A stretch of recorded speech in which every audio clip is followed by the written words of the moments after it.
a countdown? Hey, welcome to another week of the Gen X guys. There is no countdown. We're just going right at it. No, you should have told me a countdown before you started. I wasn't So ready. that's Len and JD here. And hope everybody's had a good week.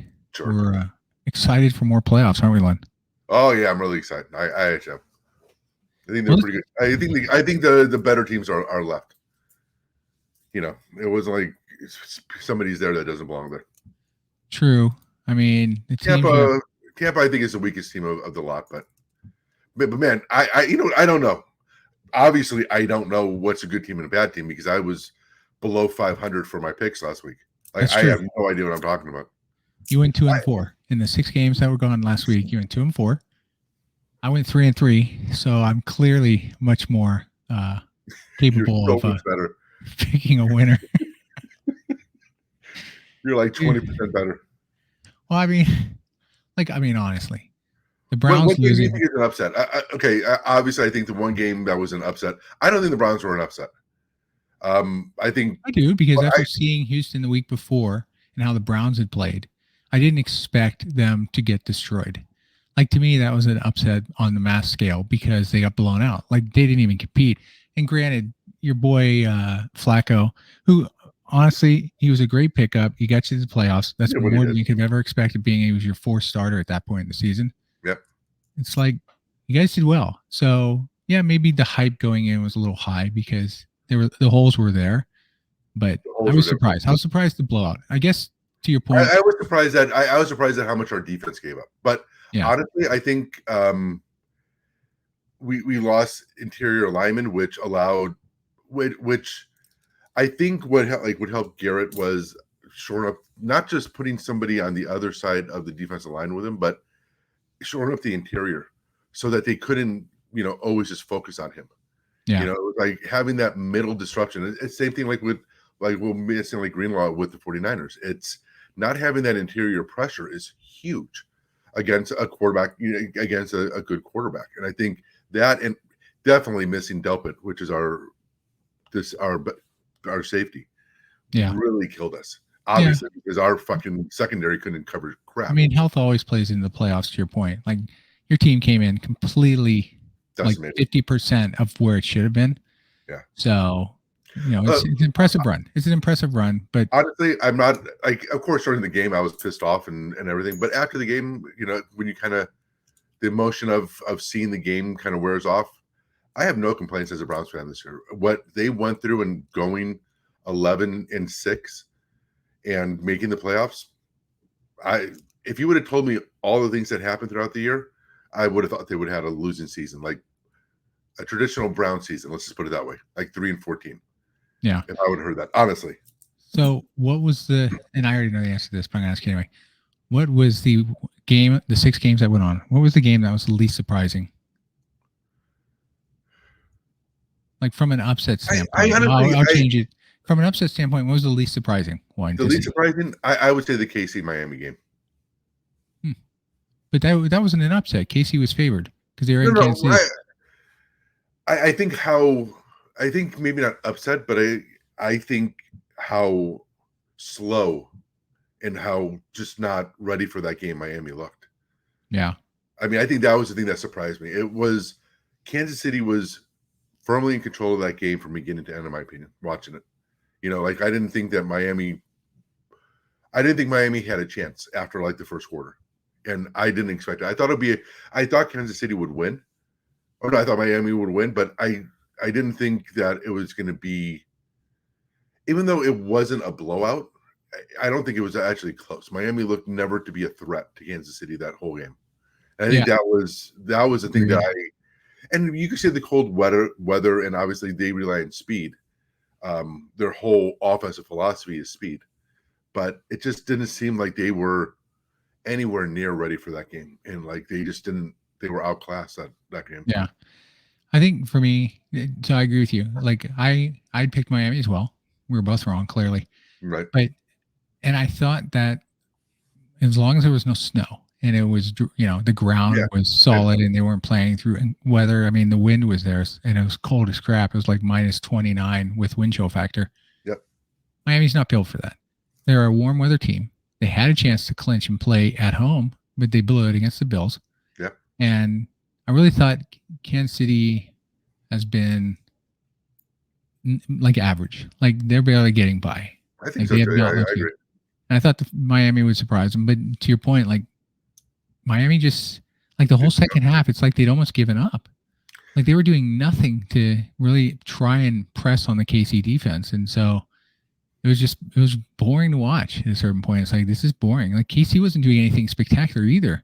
Nope. But the Miami was just, struggling. So, but to me, the biggest upset, or not the biggest upset, the least surprising upset was literally the Cowboys losing. Like that is not shocking at all. It's disappointing, but I think how badly it was the first 3 quarters, how they got. Oh, I don't even count the 4. That's garbage time. That was garbage time. And people who sat out there, sports announcers who've said, Rex Ryan's an idiot. I'm sorry. Dak Prescott had a great game. No, he had a garbage game. He lost the game for the Cowboys, and he got numbers because the fucking Packers were playing a zone. They were letting them. Yeah, they were just playing a pretty good defense for like the whole fourth quarter. Well, like all of those stats, like he doubled his stats with 6 minutes left in the game. Yeah, that's what I'm saying. I'm sorry, but that doesn't count. No. Well, it does for some who just want to justify why they think this quarterback's good. But let me be clear. So they lose that game. Let's also be clear. He is a Cowboys fan. Yeah. So they lose that game. Okay. Not surprising. Disappointing. Not surprising. So then this week, let's just continue on this particular subject with the Cowboys. Jerry Jones decided to keep Mike McCarthy. Now, McCarthy, again, has shown no concept of being able to win a playoff game. Sure, he won one last year. Big deal. And then they got beat up by the Niners. And the year before that, they got beat by the Niners. And this year, they get beat by the Packers badly at home, where they were 8-0. And everyone's like, oh, look, this team just can never be prepared for the playoffs. Their arrogance is ridiculous. Their ego's a joke. And the worst part is Mike McCarthy has never been. I mean, here's the part that kills me. Jerry Jones with Jason Garrett kept him for 9 seasons, 6 years too long. And just because he felt he had to be loyal and he had probability. And some people out there this week, I've been listening to different shows and they've talked about how they can understand why Jerry did. He's never really been one to, which is true. He doesn't fire immediately on the spot. He takes a few days, which he always has, and he thinks it through. My problem is he has no clue what he's thinking about. McCarthy, I don't care if the players say they like you or not. That's great because they're getting what they want, but that doesn't help you get to a Super Bowl. Like you have to have someone with more energy, more excitement for that team. McCarthy doesn't have either of that. That can drive the team's energy up, and then smarter in the playoffs. Man, this guy's just making boneheaded mistakes left and right. And the defense was garbage, and that's. And let's look at his history. I'm sorry, but you won a Super Bowl. Great. Who did you have as your fucking quarterback when you won that Super Bowl? But he only went to one. Went to one only. Only one. Right. You have Aaron Rodgers as your quarterback, and you went to one Super Bowl. Not just that you won it, but you only went to one. It's not like he's in the AFC and he had to go through Tom Brady, which was always the thing with Peyton, right? You can always say the hard part about Peyton, as great as he was, he had to go through the Patriots. So not just Tom Brady, but against a Belichick defense, right? Most of the time, not all the time. Peyton became one of those, which is like a Dak. But Peyton at least got to Super Bowls. He got to 3.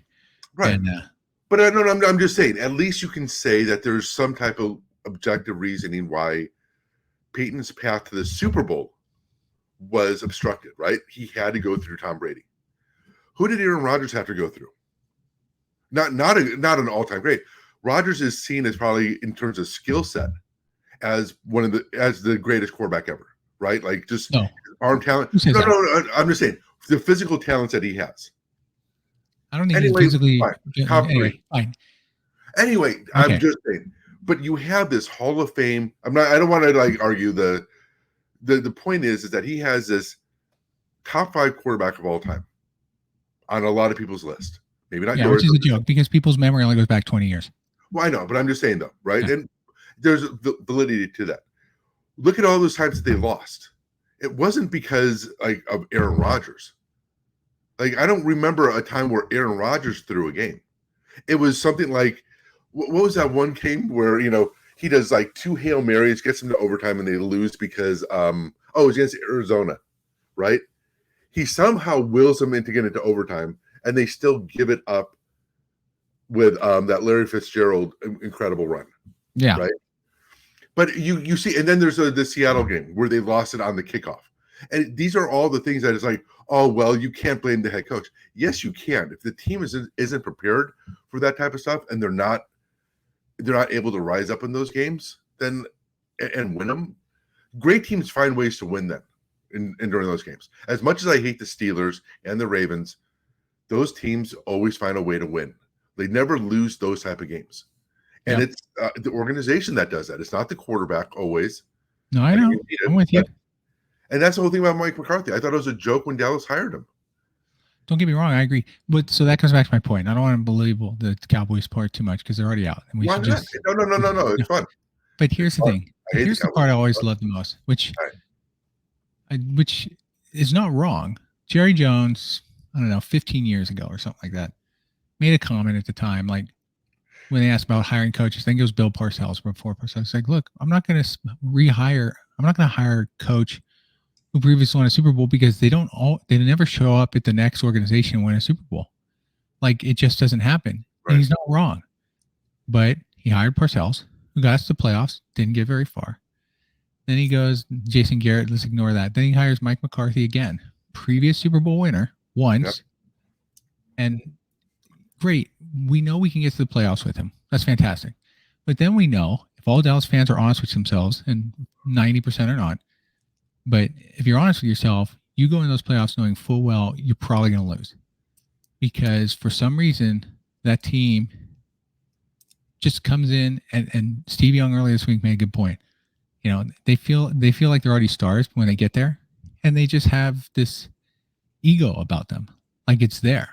Yep. But they've earned nothing, and they haven't. They've earned nothing. They never won a playoff game. They won one in the last 10 years, and somehow, like, they're the best team in the world. It's like, no. Just like during the season, people would start to put the Cowboys back up top, then they'd lose, then they bring them back down, then they bring them back up. I'm like, how would people not see this? So anyway, because you know why? Because people will look back and say, well, remember the Cowboys of the 90s had that swagger, right? They had that same attitude. They also had a coach. No, I was going to say that. But first of all, they didn't have that until they won a fucking Super Bowl. You know, they had confidence, but they didn't really have that real, like, you know, swagger until they got there. But they also had a coach that forced them to refocus. Like, seriously, did you see the Jimmy Johnson halftime thing? Yeah, during the Cowboy game at the halftime, he's fired up, yelling at what he would say. And that's what they miss. That's what they miss. Did you see Aikman's comment after that? No. So Aikman did a thing after that where he was just like, that was how he was in the locker room. That was real. He was like, I felt that.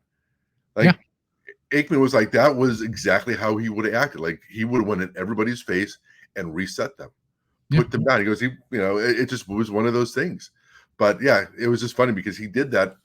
But yeah, because they earned that swagger though. They had that.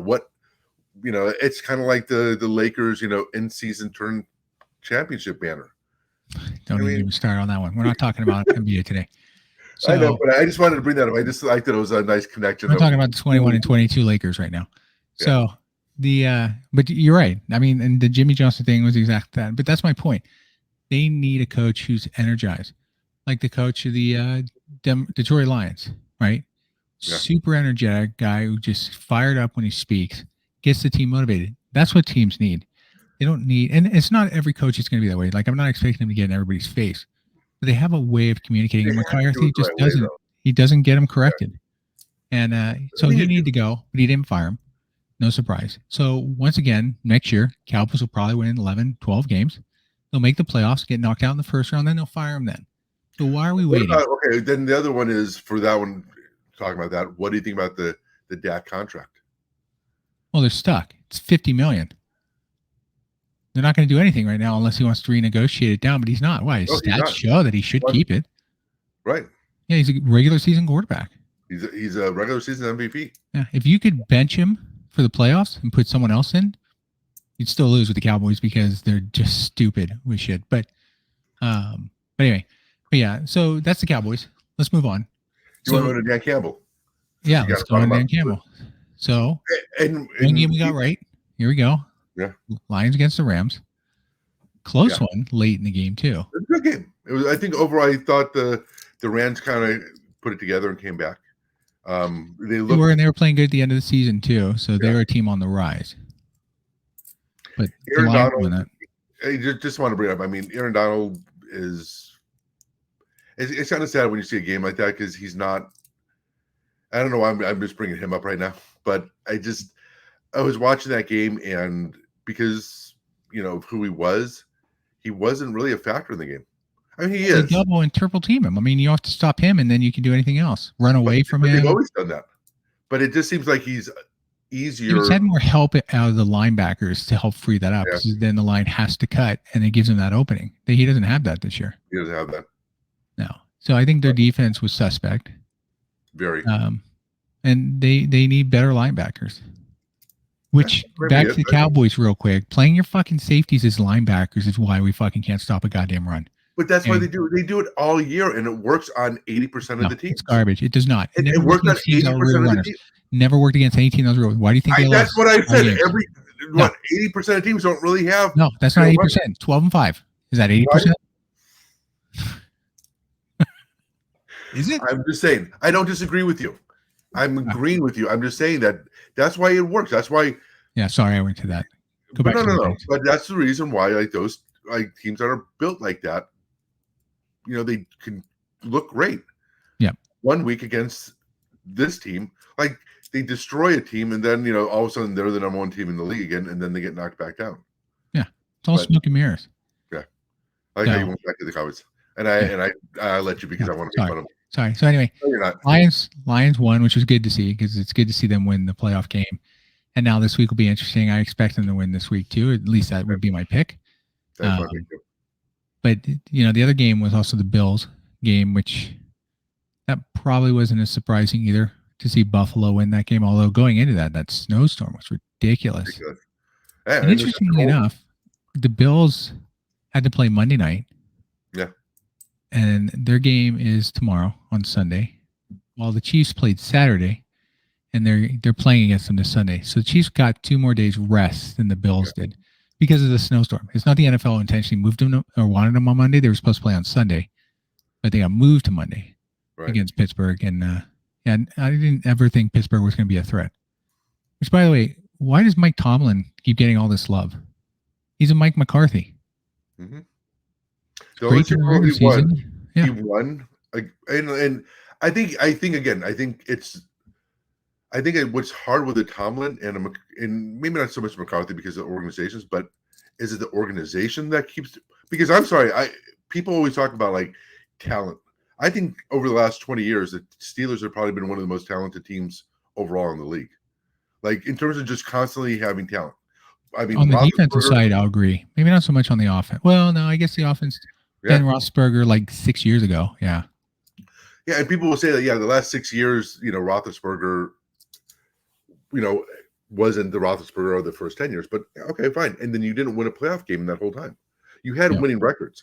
Part of it was because you were playing the fucking Browns and the Bengals every year. I mean, look, great. The Browns are good this year. And the Bengals have been good for the last 4 years. Do you remember what the Bengals were like before that? The Bungles? Yeah. Yeah. So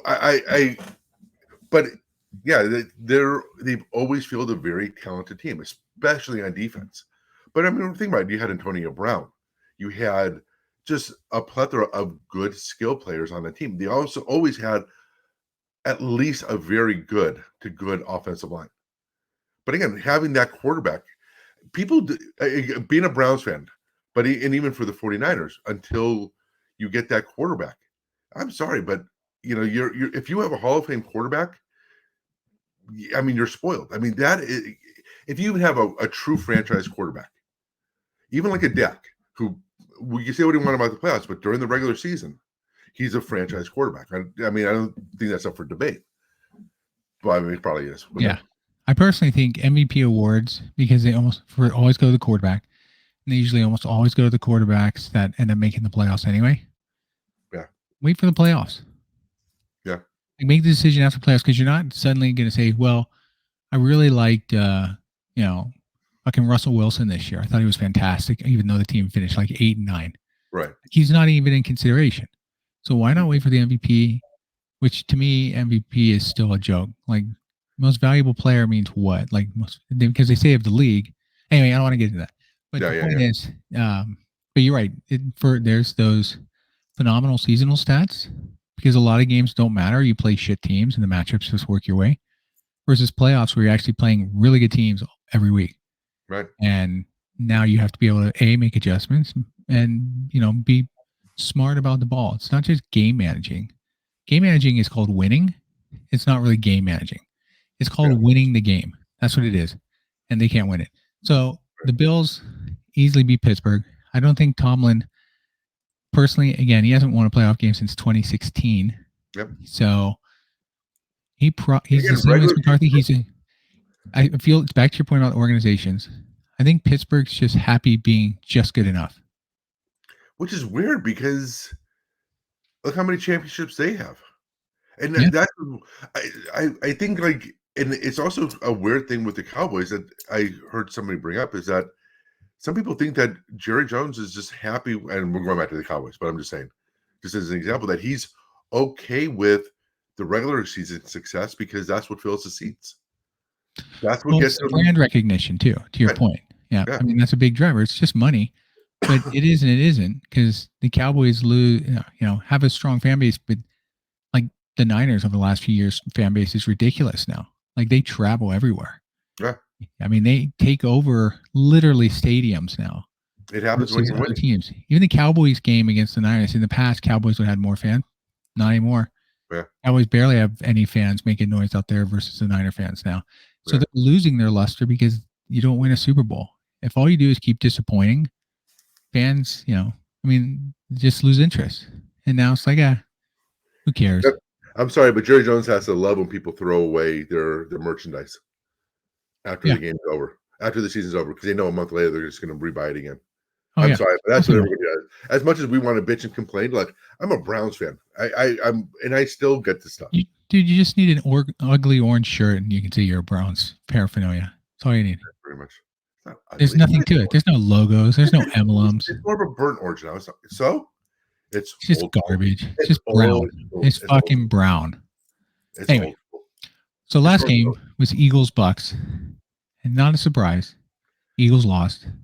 You thought differently. I pretty much said the Bucks would win that game, and they did easily. I don't know about easily. I think if you look at the first half, it was pretty easy. No. I'm saying I think the first half, like the Eagles weren't letting go. I mean, I think that the Bucks didn't pull. No, I don't think it was the Eagles didn't let go. I think the Bucks didn't really pull away in the first half. The Bucks were playing well the first half. I think that the Eagles after halftime fell apart.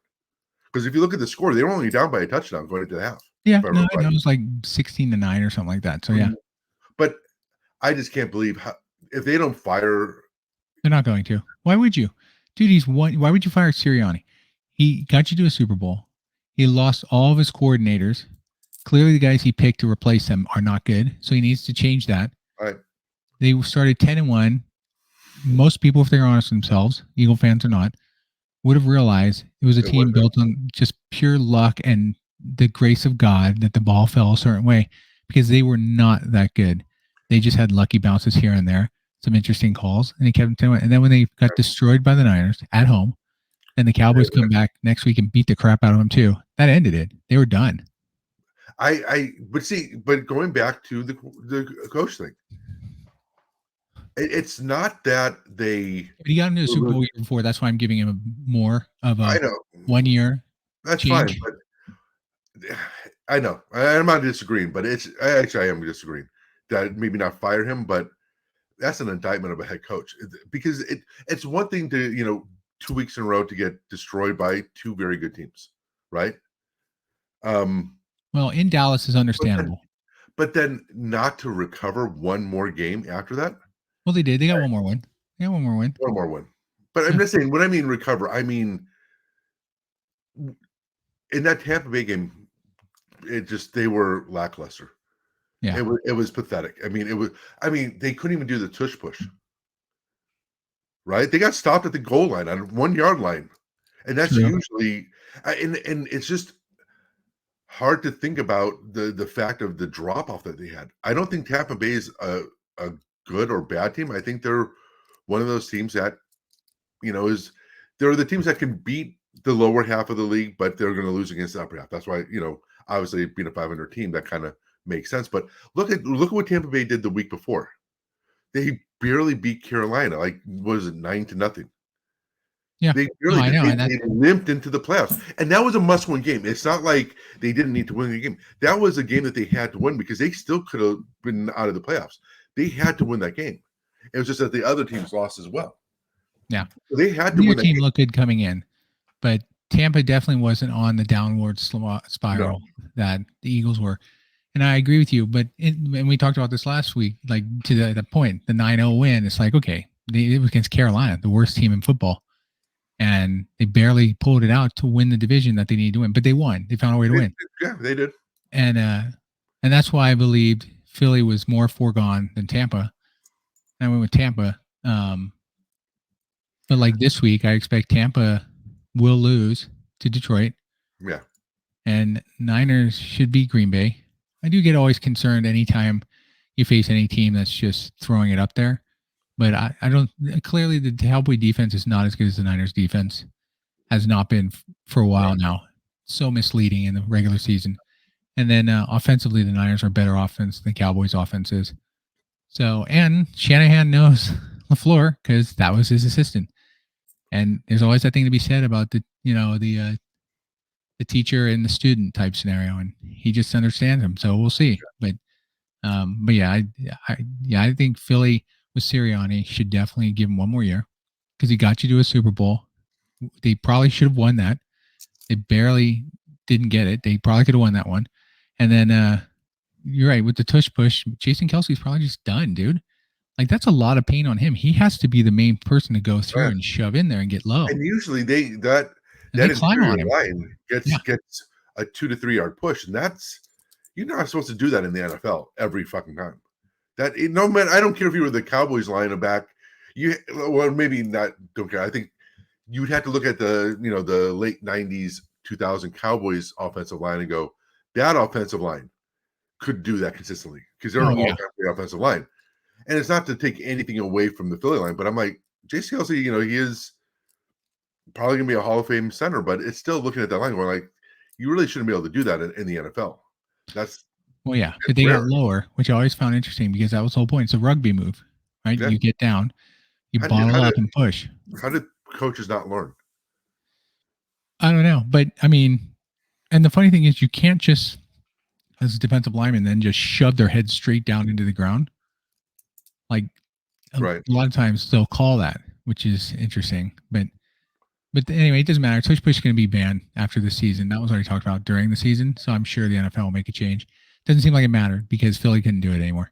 Yeah. So, I think, but it's going to be interesting to see like with Philadelphia because everybody's saying like the whole Bosa statement of they found the blueprint against their offense.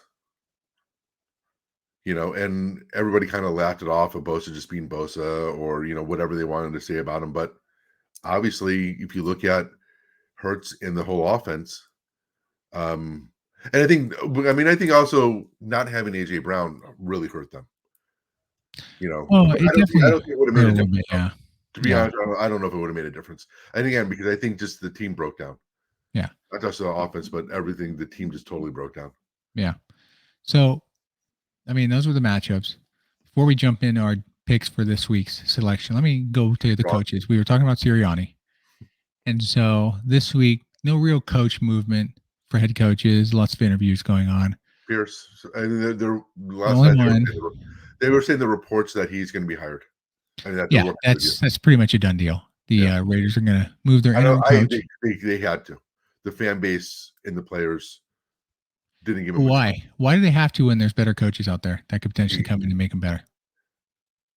I hate to say it, but it was partially because there's the race thing, where if they don't give him a job and he's when Dan 2 years ago they did it when they had a guy who literally took over for Gruden, got that team that was in complete turmoil into the playoffs, and they didn't keep him. And instead, they brought in Josh McDaniels, who was a horrible hire, Right. and But is I gone. think that's part of the issue is that there was rumblings back then, and look at like what happened when Dan Campbell was hired. There was like that whole idea, like he was passed over. Black coaches were passed over for him, and I don't think I'm not trying to say that anything about the race card or anything, but there is always going to be that thing when everybody's clamoring for him and that the Raiders look better. Unless there was like a major reason why not, there would have been backlash about that. I think coming into if they didn't hire him, depending upon who he hired. Yeah, I think the decision was purely based on they fucked up 2 years ago. That's it. Mm-hmm. I don't care if he's white, black, Asian, Latino, it doesn't matter. They knew they fucked up before, and he went 5-4, barely over 500. They beat no winning teams except one, Kansas City, when Kansas City was playing like complete shit. Good, yeah. And yeah, they had the 60-point output, but it was against a complete crap team. The Chargers, right? I think it was the Chargers they destroyed, who are garbage. Most overrated team every year. Fire their coach. Yeah. Obviously, there was a problem. Yeah. So, wish him well. Good luck. Yeah, definitely. He didn't do enough in my eyes. But my biggest concern with these type of hires is intern coaches never work out. 90% never work out. They tend to fail. They fail usually within the first years. There's only 2 who've done well. Jason Garrett and then Jeff Fisher, who got Tennessee to the Super Bowl. And lost.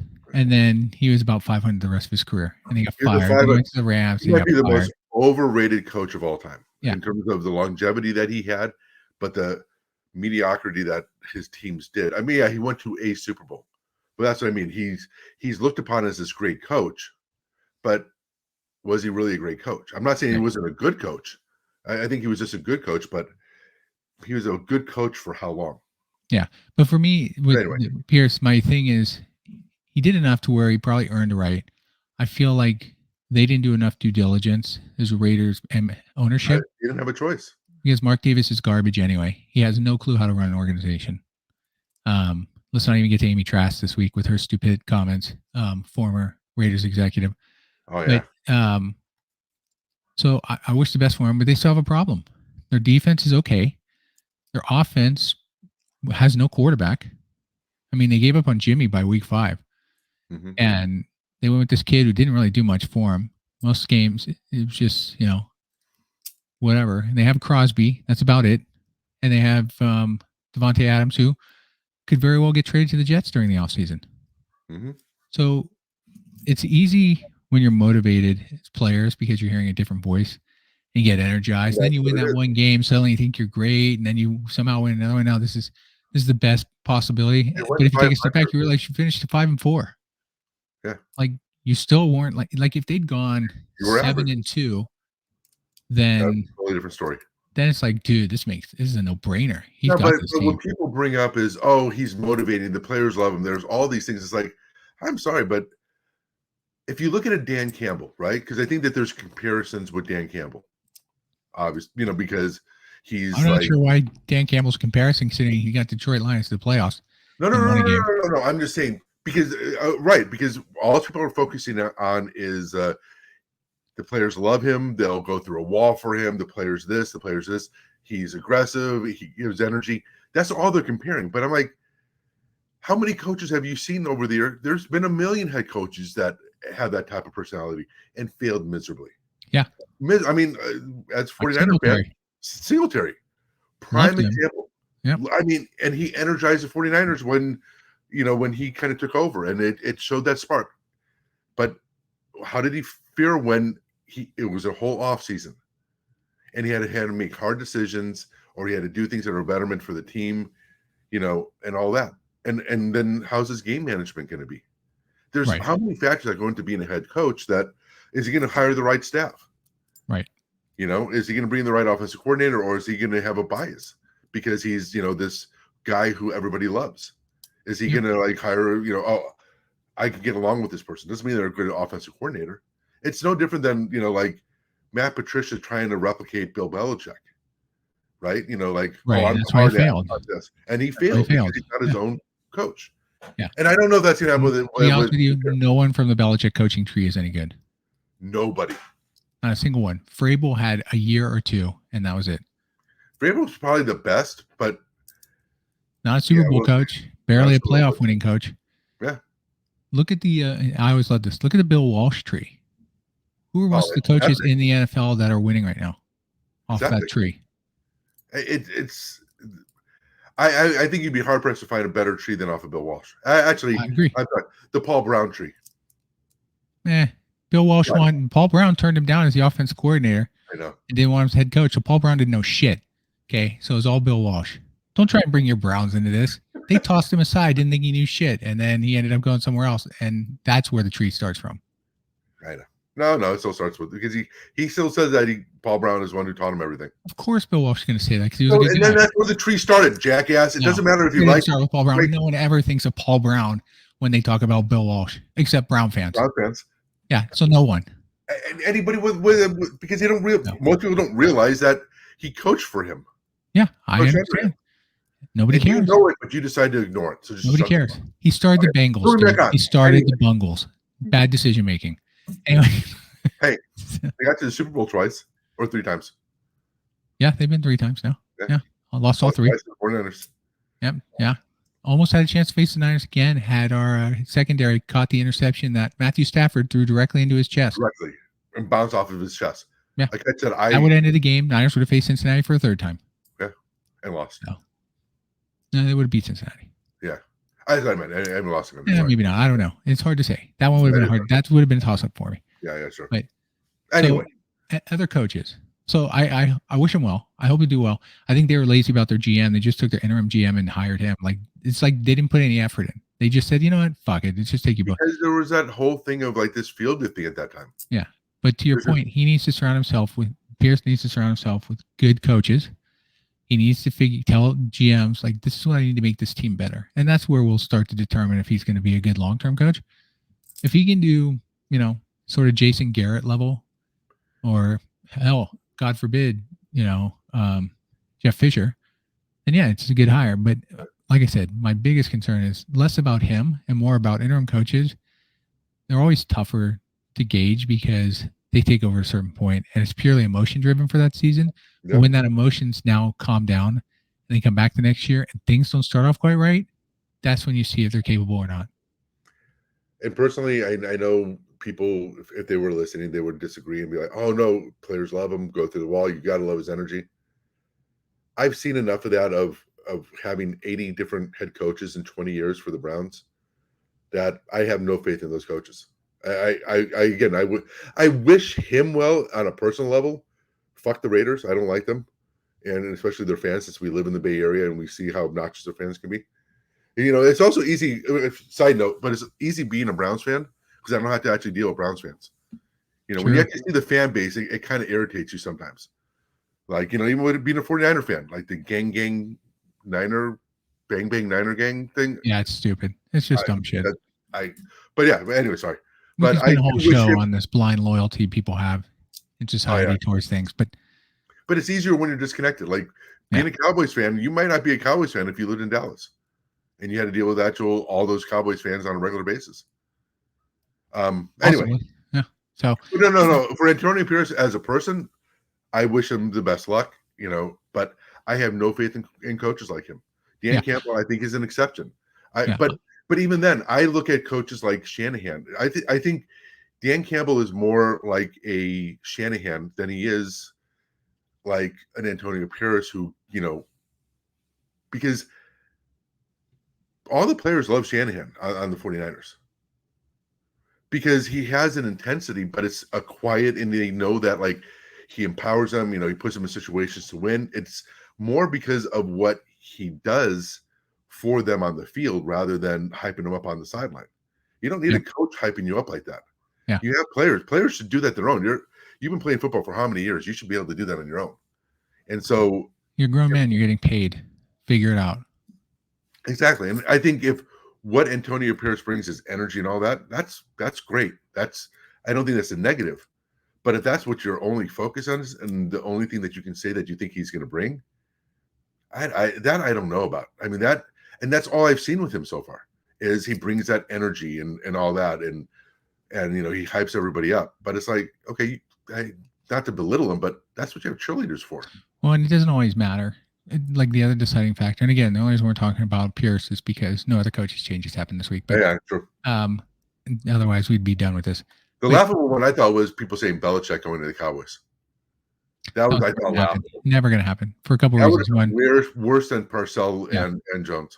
People just clearly don't understand history or the personalities then if they're making those type of comments, because they clearly don't get it.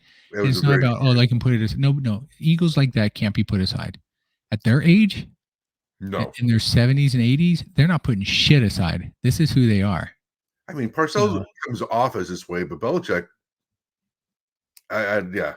And also, Jerry Jones has been the unquestioned, runner of that team ever since then. Like, he hasn't had a quarterback that can, a head coach that can challenge him. And who has been their GM since then?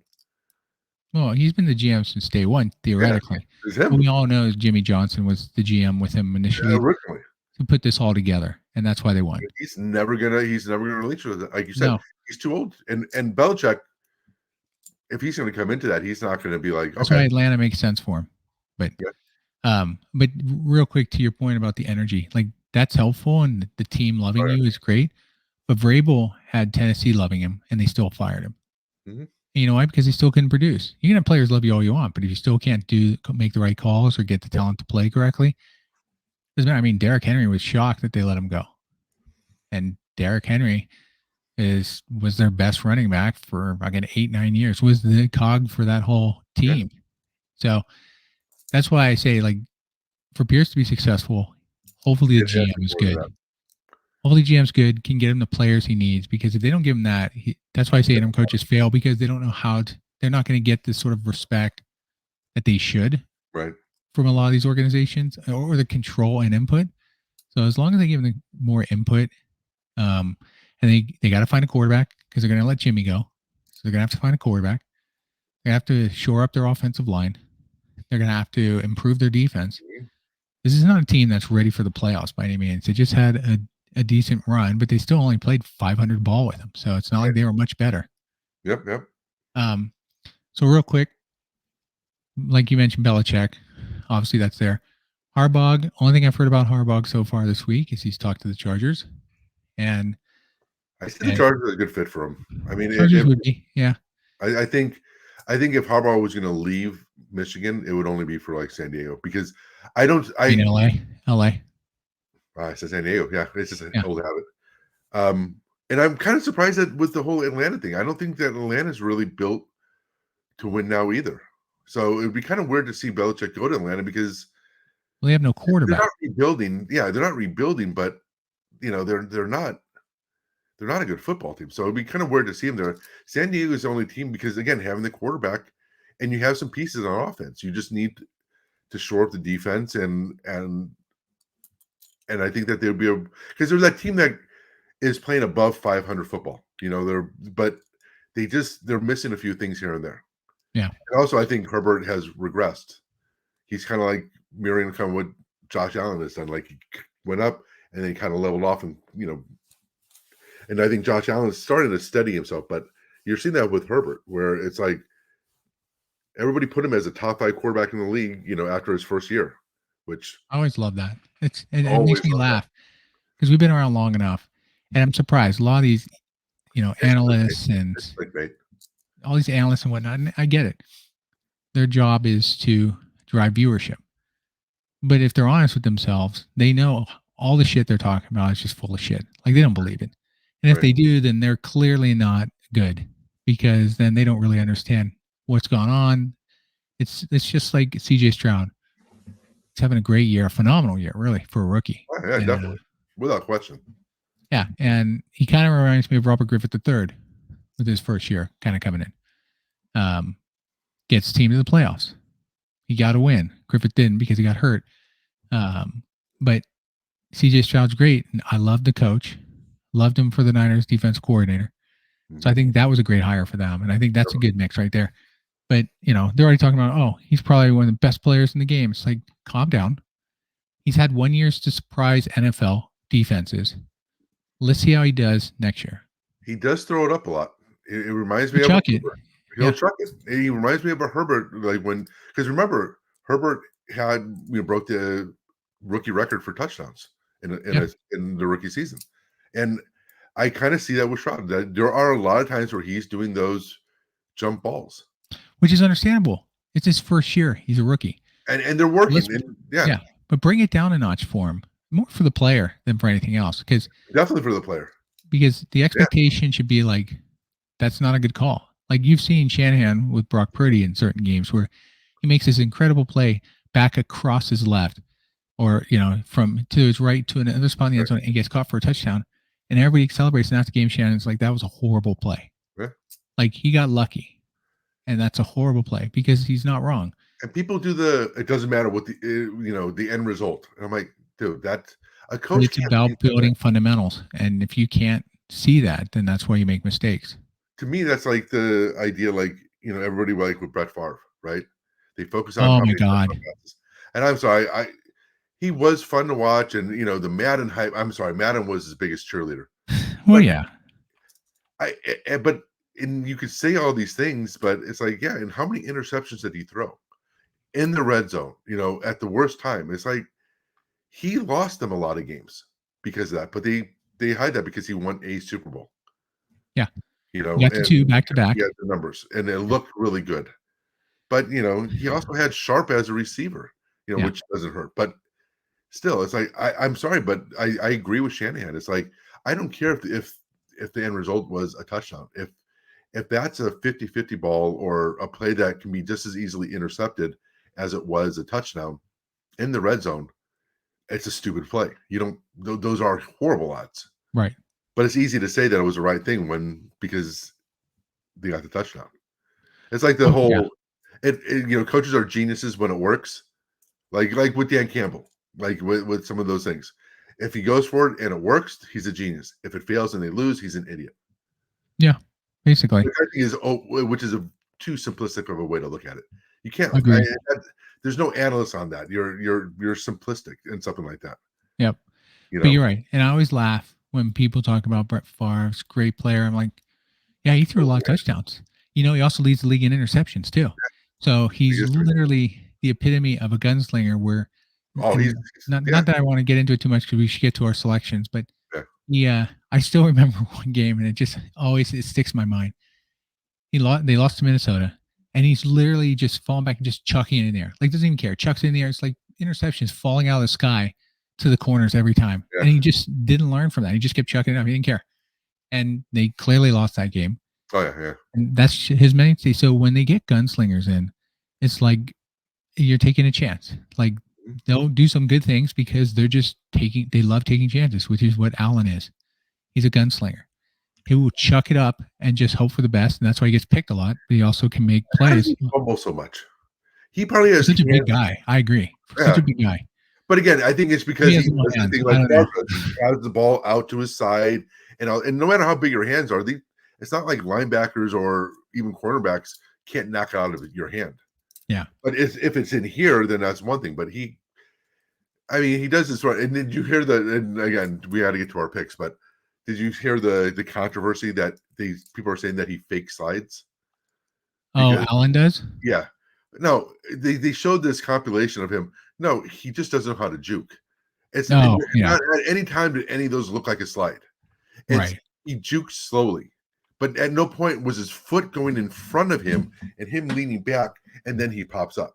He's just like a stutter step that's really slow. But again, he's the size of a linebacker. He's 6'6", 260, 270. He's not small, and so he's not going to be able to juke like that. But not any time did I ever think that he fakes a slide. I think he looks like he's, again, trying to slow down, change direction, and run past somebody. Yeah. It doesn't look good. But no point does it look like a slide. Yeah. I agree. I agree. Yeah. All right. So let's get to our picks. Yeah. Let's finish this up here. Speaking of Buffalo. Yeah. So let's start with the first game today, since we're doing this on Saturday. So the first game today at 1:30 is, of course, the 2 number 1 seeds play today. So you got the Ravens against the Texans. I think Ravens. Who's your pick? Ravens. Ravens. If I do have Ravens, I don't think they're going to roll. I think they're going to win it handily, but I don't think it's going to be some blowout or anything because that's not how the Ravens are built. They're built as a team that's just going to grind you to death. Seeing how Well, they they've been play, passing more though. they haven't passed more, Yeah. and Not that's that the numbers are really good when Jackson's a passer. the difference. I think the difference is that they have somebody who can really run after the catch in Flowers. Right. Now, if they take Flowers away and you just leave open like fucking what's his name, Beckham, then I would be fine with that. He's not going to kill you. Beckham is a good number 2 receiver for them. Yeah, because he still runs good routes. He can still catch, but he's a good number 2 receiver right now for them. But I think Flowers is really he's one who could be scary. He could be like a Chase or whatever. Where because when he gets the ball in his hands, and I think that's what they do. I think now it's just a matter of can they get him on a good pass that he can break for a long touchdown. Yeah, I think that's the one thing that I think what hurts him is not having Mark Andrews. They don't have that tight end. He doesn't have that. I'm going to throw them. I think that's kind of what Beckham has become for them is kind of replacing him. Somebody that can get open in the middle of the field, that will be that good outlet for Jackson if he has to move around in the pocket. Yeah. But I still see them winning like 31-17 or something like that.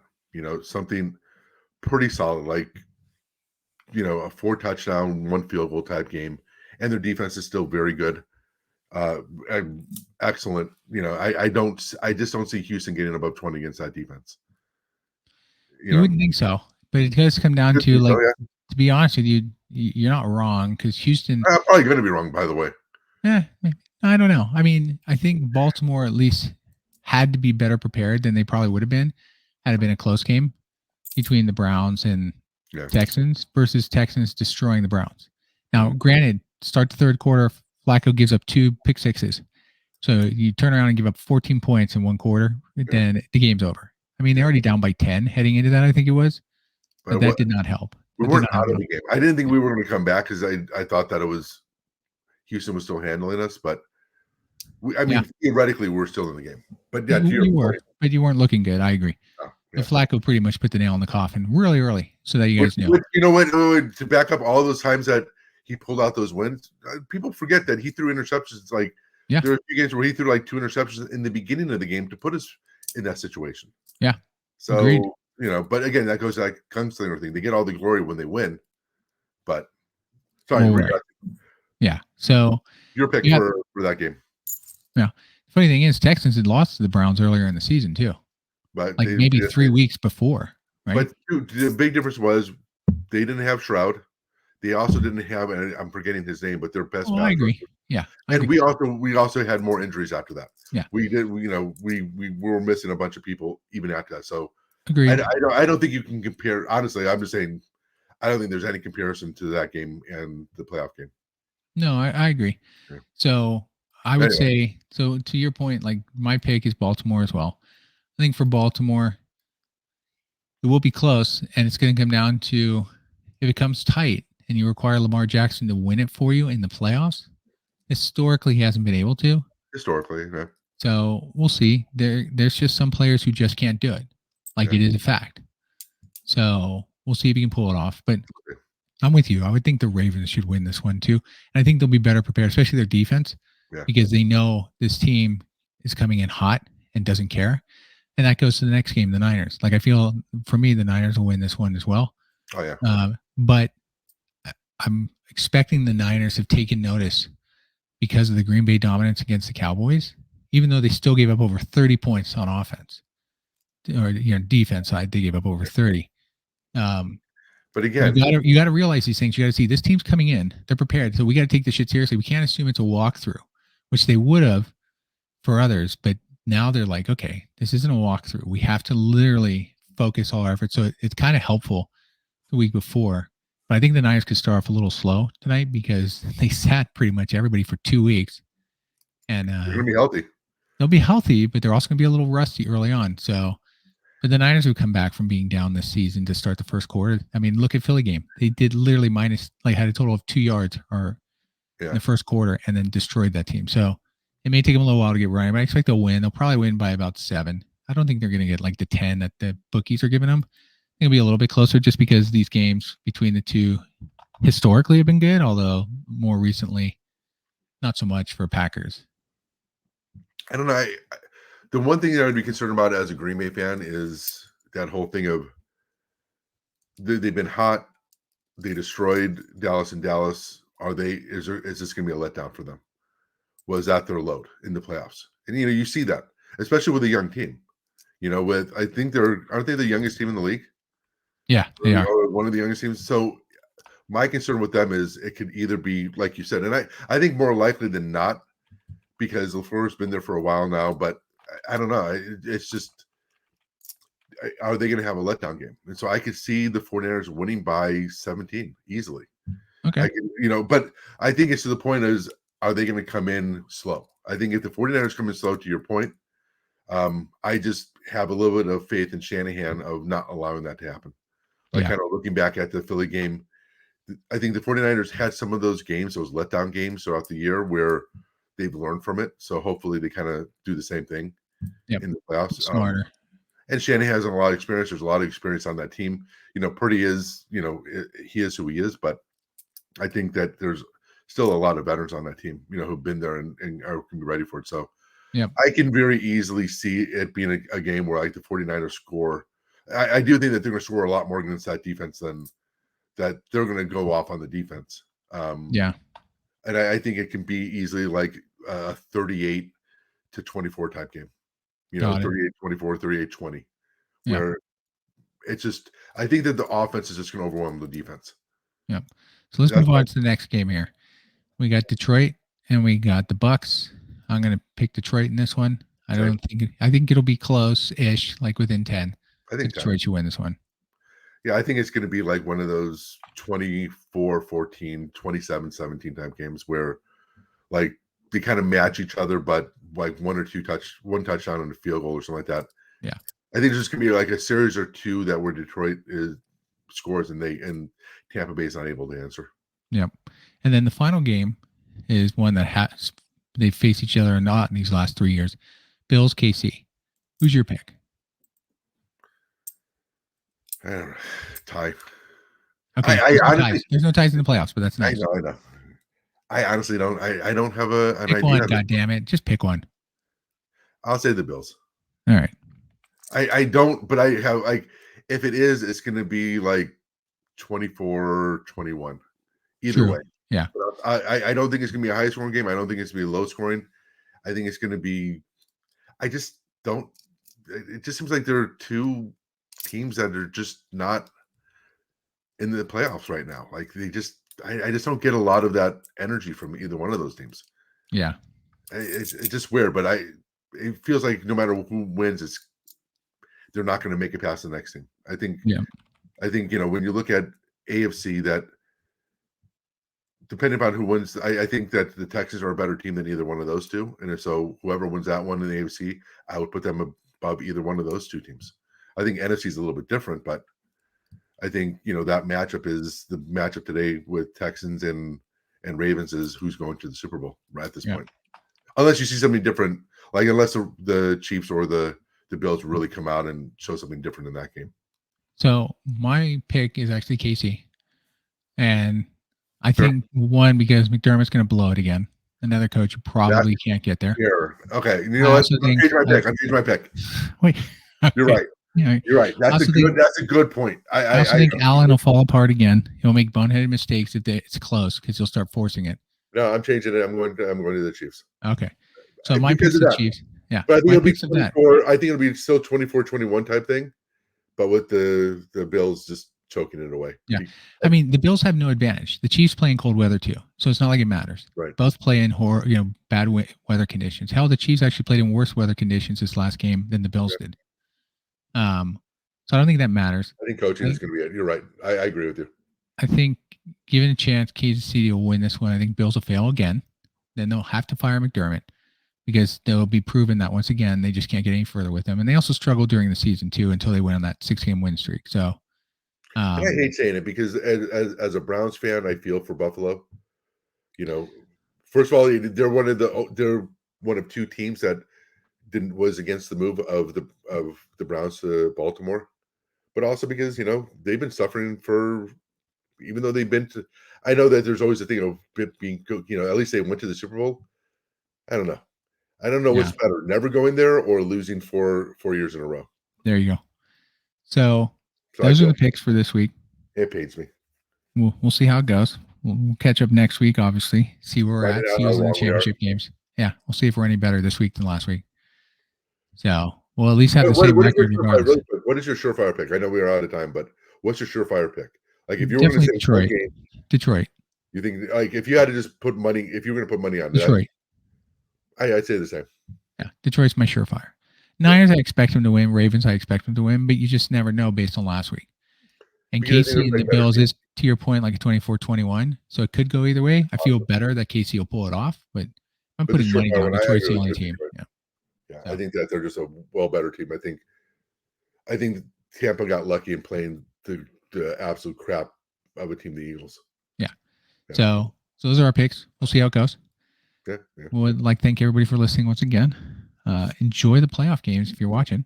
Yeah. And we'll be back next week to kind of go through this a bit more. So good weekend. Have a good week, and we'll talk to you all next week. See ya.